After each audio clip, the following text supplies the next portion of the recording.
आज की पीढ़ी भले ही इस एक्ट्रेस से अनजान हो, लेकिन एक जमाने में टुनटुन का नाम सुनते ही उदास से उदास चेहरे पर हंसी आ जाती थी। पर शायद ही आपको पता हो कि इस हंसमुख चेहरे के पीछे कितना दर्द छुपा था। इस दुनिया में कदम रखते ही किन तकलीफों का सामना करना पड़ा टुनटुन साहिबा को। सभी को गुदगुदाने वाली टुनटुन के बारे में आज हम वो सभी बातें बताएंगे जो आपने सिंगल किसी एक वीडियो में न सुनी होंगी और न ही देखी होंगी। जैसे कि पैदा होते ही परिवार के सभी सदस्यों का क्यों कत्ल हो गया, कैसे एक मशहूर गायिका बन गई भारत की पहली महिला कॉमेडियन, किस गाने को सुनकर पाकिस्तान से एक शख्स भारत आ गया, आखिर क्या टुनटुन का असली नाम टुनटुन ही है, और क्यों ऐलान कर दिया था समुद्र में कूदकर जान देने को। पुरुषों की इस वर्चस्व वाली दुनिया में कैसे चट्टान बनकर खड़ी रहीं हमारी टुनटुन। तो नमस्कार दोस्तों, स्वागत है आप सभी का आपके अपने favourite YouTube channel beautiful Bollywood में।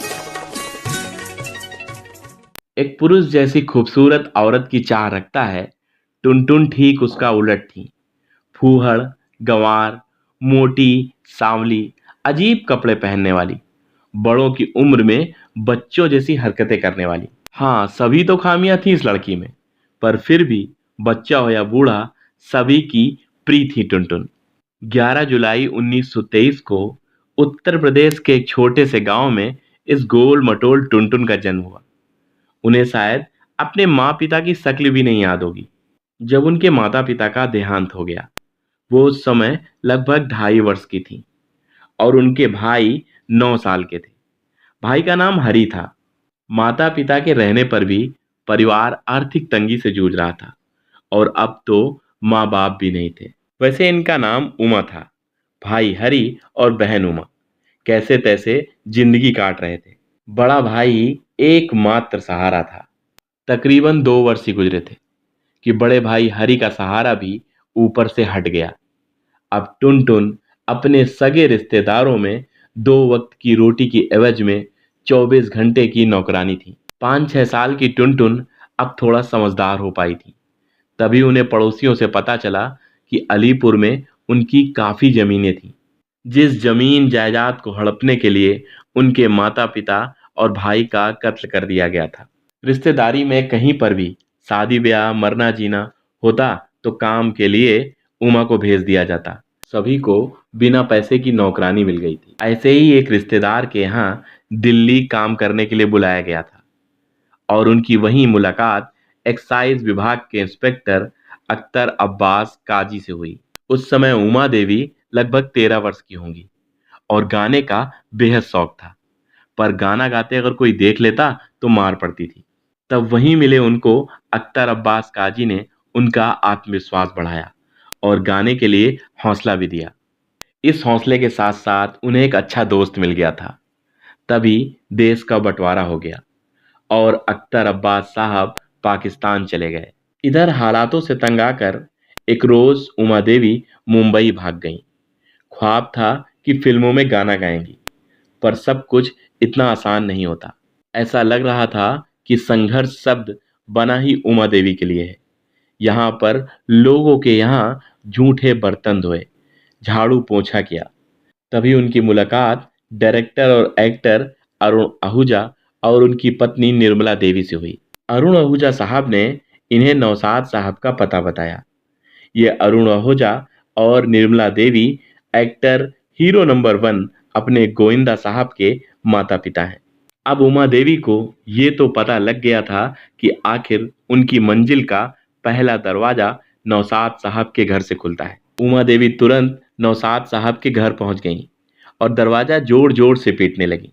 नौशाद साहब जब उमा देवी से मिले तो उमा देवी ने पहली बार में ये कहा कि अगर आपने मुझे गाने का मौका नहीं दिया तो वो समुद्र में कूद कर जान दे देंगी। नौशाद साहब भी इस ऊर्जा के साथ किसी शख्स को पहली बार ही देख रहे थे। नौशाद साहब ने उनका गाना सुना और कहा, गाना तो तुम ठीक गाती हो, पर उससे ज़्यादा तुम्हारे पास जुनून है। नौशाद साहब उस समय कई फिल्में कर रहे थे। नौशाद साहब ने 500 रुपये महीने की तनख्वाह पर उमा देवी को अपने यहाँ गाने पर अनुबंधित कर लिया। 1947 में एक फ़िल्म आई जिसका नाम था दर्द। मैं यकीन से कह सकता हूँ कि फ़िल्म तो आपको नहीं याद होगी, पर उसका गाना आपको अच्छी तरह याद होगा। गाना था अफ़साना लिख रही हूँ दिल बेकरार का। मानो ये गाना अमर होने के लिए ही गाया गया था। फिर ये सिलसिला चल निकला। 1948 में आई फ़िल्म अनोखी अदा में भी इन्होंने 2 गीत गाए। चांदनी रात का शीर्षक गीत भी उमा देवी ने गाया। फ़िल्म दुलारी में शमशाद बेगम के साथ मिलकर गाना गाया। फ़िल्मिस्तान जैसी कंपनी की फ़िल्म महल में उमा देवी को गाने का मौका मिला। इस फ़िल्म के निर्देशक थे कमाल अमरोही साहब और गाना था आएगा आने वाला। उमा देवी से गाना गंवाना तय हो गया, पर यह गाना उमा देवी नहीं गा सकीं, क्योंकि करदार स्टूडियो से उमा देवी का 500 रुपये महीने में अनुबंध हो गया था। सिनेमा के इतिहास में यह गाना बहुत महत्व रखता है। इस गाने में मौका मिला उस समय की नई गायिका लता मंगेशकर जी को। ये गाना फिल्माया गया मधुबाला पर। इस गाने के मशहूर होने के साथ साथ लता मंगेशकर और मधुबाला भी मशहूर हो गई थी। पर उधर उमा जी का यह गाना अफसाना लिख रही हूँ भारत से लेकर पाकिस्तान तक चर्चा में था। जब अख्तर अब्बास काजी को इस गाने के बारे में पता चला तो लाहौर छोड़कर अख्तर अब्बास काजी बंबई आ गए। कुछ दिनों बाद दोनों ने शादी कर ली। फिर उमा के ऊपर परिवार का बोझ ऐसा आ गया कि वो फिल्मों से बिल्कुल हट सी गईं। उधर जब परिवार के चलते उमा फिल्मों से हट चुकी थीं और फिल्मों में गाना बिल्कुल बंद कर दिया था, तभी एक अफवाह ने जन्म ले लिया।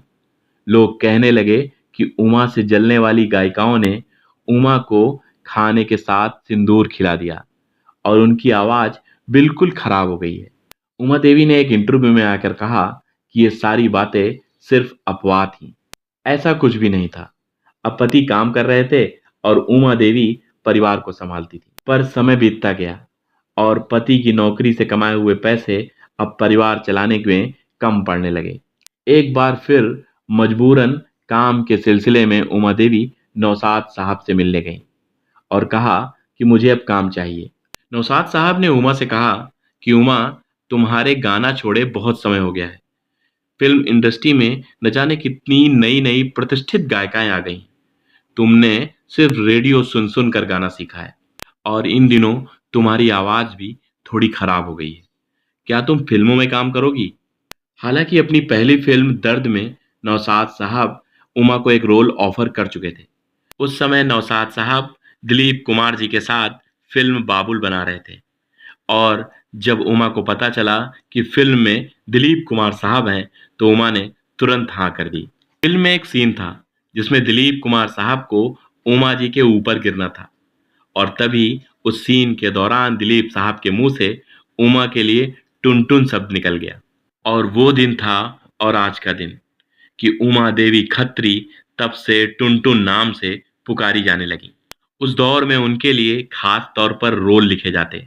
एक मशहूर गायिका से एक मशहूर अदाकारा बनी और उमा देवी खत्री से टुनटुन बनी अब कॉमेडी का पर्याय बन गई थी। लोग अगर कहीं मोटी लड़की को देख लेते थे तो उनके मुंह से नाम निकलता था, क्या टुनटुन बनी घूम रही हो। उन्होंने अपने कैरियर में लगभग 45 गाने और 200 फिल्में की। वो टुनटुन जो कभी पैसों के लिए मोहताज थीं, उन्होंने रिश्तों से ऊपर कभी पैसों को नहीं समझा। एक्टर तबस्सुम को टुनटुन जी अपनी बेटी की तरह मानती थी। जब तबस्सुम ने 1985 में तुम पर हम कुर्बान फिल्म बनाई तो उन्होंने टुनटुन को लेने का प्रस्ताव रखा और टुनटुन ने हाँ भी कर दी। जब तबस्सुम जी ने बोला कि टुनटुन जी, आप इस फिल्म में काम करने के लिए कितने पैसे लेंगी, तब टुनटुन ने कहा कि माँ बेटी से पैसे लेगी, तुम्हें शर्म नहीं आती है। वैसे टुनटुन भारतीय सिनेमा जगत की पहली हास्य अभिनेत्री बनी। 70 का दशक आते आते टुनटुन ने फिल्मों में सक्रियता कम कर दी थी। उन्होंने कुर्बानी और नमक हलाल जैसी फिल्में करने के बाद अपने आप को अभिनय से दूर कर लिया था। 90 के दशक में काजी साहब का भी देहांत हो गया। अब टुनटुन बिल्कुल अकेली थी। अपने 2 बेटों और 2 बेटियों के साथ उन्होंने 80 साल की उम्र तक जिंदगी जी। 24 नवंबर साल 2003 था। हम सभी को हंसाने वाली टुनटुन इस दिन हमें रुला कर चली गई उन्होंने दुनिया को छोड़ दिया था। आज हमारे बीच टुनटुन नहीं है, पर आप बताइएगा कि टुनटुन के बाद ऐसी कोई हास्य अभिनेत्री आई जो आपको टुनटुन के बराबर गुदगुदा पाई।